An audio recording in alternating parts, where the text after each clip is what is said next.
Kumusta mga kaboxing? This is Boy Kalawang TV. So nagbigay nga po ng pahayag itong si current undisputed world super bantamweight champion na Oya Inoue patungkol sa sinabi ng kanyang manager na si Hideyuki Ohashi na 100% na hindi na magaganap ang laban ng John Riel Casimero versus na Oya Inoue dahil sa pag-overweight ni John Riel Casimero sa naging official weigh-in nila sa Saul Sanchez nung nakaraang linggo October 13 sa bansang Japan, kung saan tinapos nga lang po mga idol ni John Riel Casimero si Saul Sanchez via first round technical knockout. At ayan naman po ay pinatotohanan ni Naoya Inoue dahil sa naging panayam nito sa Japan Boxing News mga idol na kahit gustuhin pa po daw ni Naoya Inoue na labanan nito ang former 3 Division World Champion Filipino boxer John Riel Casimero ay wala na po daw siyang magagawa dahil sa nakapagpasya na itong kanyang handler na si Hideyuki Ohashi na wag nang labanan si John Riel Casimero dahil sa pag-overweight nito.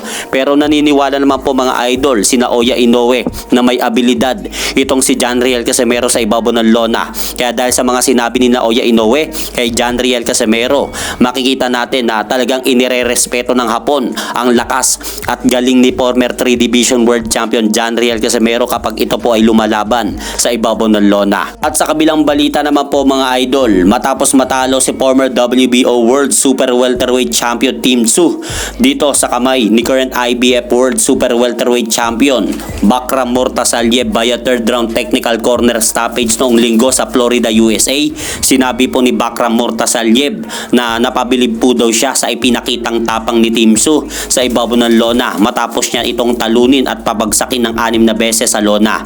Kaya kahit tinalo po daw niya ay inirerespeto pa rin niya si Tim Tszyu bilang isang tunay na lalaki.